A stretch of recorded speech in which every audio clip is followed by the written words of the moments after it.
खुलुमबाय बे समाव राजखान्थिनि मोनसे रादाब बीजेपी दोलोनि गेदेरथार जयनिं हाबाफारि तामुलपुर जिल्लानि कुमारिकाटायाव बीजेपी दोलोनि जयनिं हाबाफारि दिनै 26 नं दारांगाजुलि बीटीसी बियाबनि एमसीएलए बिजितगोरा नार्जारिनि नुजाथिनायाव सा 400निबो बांसिन सुबुंफोरा बीजेपी दोलोआव हाबदों।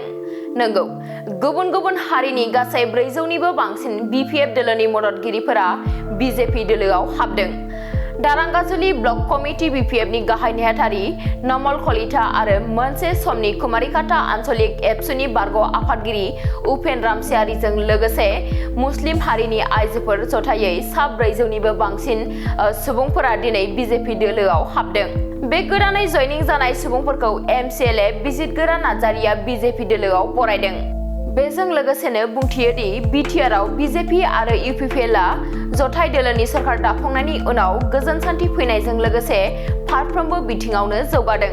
तामुलपुर जिल्लायाव जौगाथायनि रेखाया गोजौ फारसे दावखोदों। मेडिकेल कलेज, नार्सिं कलेज, फाग्लादिया दैमानि सायाव गंनै दालां बायदिजों लोगोसेनो गोबां लामा आरो मावखुलिफोरा बीजेपी आरो यूपीपीएल दोलोनि जथाय सरकार दाफुंनायनि उनावनो जादों होननानै बुंथियो एमसीएलए बिजितगोरा नार्जारिया।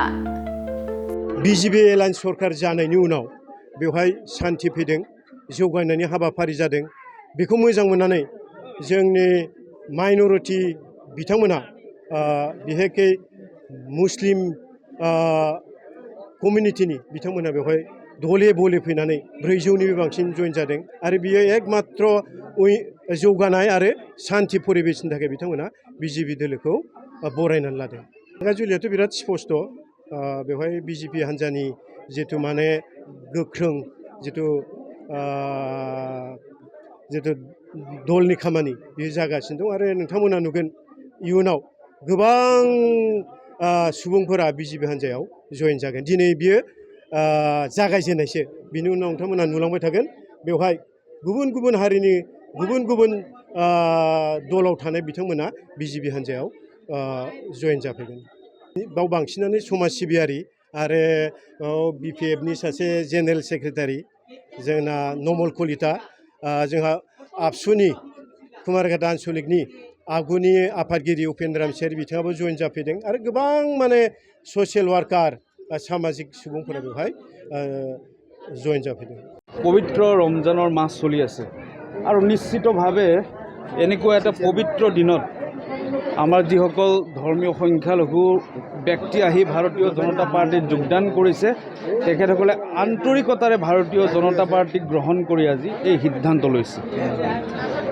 তেওঁলোকে বহুকেইজন আমাৰ আজি যোগদান হোৱা ব্যক্তিৰ লগত কথা পাতি গম পাইছে যে আমি দৰংগাজুলি পৰিষদীয় সমষ্টিত প্ৰায় 4-5 হাজাৰ সংখ্যালঘু ব্যক্তিক যোগদান কৰাৰ আমি এটা পৰিকল্পনা লৈছোঁ আৰু আজি বিভিন্ন অঞ্চলৰ পৰা আহি যোগদান হোৱা সংখ্যালঘু ব্যক্তিসকলে আমাক আশ্বাস প্ৰদান কৰিছে যে আগন্তুক দিনত তেখেতসকলে নিজৰ নিজৰ অঞ্চলত বৃহৎ সংখ্যক ব্যক্তিৰ লগত সম্পৰ্ক কৰি ভাৰতীয় জনতা পাৰ্টিত যোগদান কৰোৱাৰ যিটো নেকি কাম, সেই কামখিনি তেখেতসকলে কৰিব।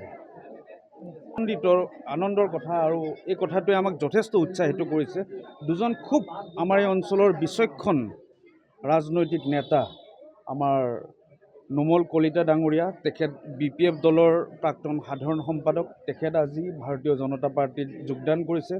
অনাগত দিনত তেখেতৰ যোগদানে আমাৰ এই যিটো নেকি মণ্ডল বা এই সমষ্টিটোক ভাৰতীয় জনতা পাৰ্টিক অধিক শক্তিশালী কৰিব বুলি আমি আশাবাদী।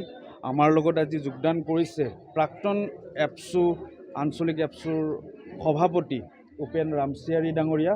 নিশ্চিতভাৱে তেখেতৰ যোগদানে ভাৰতীয় জনতা পাৰ্টিক অধিক মাত্ৰা যোগান ধৰিব। थाखो 5 आरो मेट्रिक आनजाद उथ्रिसार जागोन फरायसाफोरनि थाखाय गोजोनथाव रादाब। गोनांथि आरो मोजां खाबुफोरखौ लानानै गुन गोनां सोलोंथाइ होनो नोंथांमोनखौ नेनानै दङ बड'लेण्ड स्टार एकाडेमि क'क्राझारआ। 2024 इं मायथाइयाव क'क्राझार थिथागुरि समबाय मावख'नि साखाथियाव गोदानै गायसनजानाय बड'लेण्ड स्टार एकाडेमि क'क्राझाराव 2025-2026 सोलोंथाइ बोसोरनि गोदानै मुं थिसननाया सोलिगासिनो दङ। बड'लेण्ड स्टार एकाडेमियाव 6 थाखोनिफ्राय 9 थाखोसिमनि फरायसाफोरा बर' बिजोङाव आरो 11 थाखोनिफ्राय 12 थाखोसिमनि फरायसाफोरा बर' बिजों आरो इंराजि बिजोङाव मुं थिसननो हागोन। बेनि थाखाय आर'ज बिलाइ आरो फान्डुलिपि बिलाइगासिनो दङ। 11 थाखोनिफ्राय 12 थाखोसिमनि फरायसाफोरनि थाखाय आखा-फाखा आरो रोंगौथि गोनां फोरोंगिरिफोरखौ लानानै साइन्स, कमार्स एन्ड आर्टस मोनथाम स्ट्रिमनि सायाव फरायसाफोरखौ गुन गोनां सोलोंथाइ होनानै बायदि बिथिंजों सोरगिदिं जौगाखांनाय लाबोनो साखाफारा क'क्राझारनि तितागुरियाव थानाय बड'लेण्ड स्टार एकाडेमिया।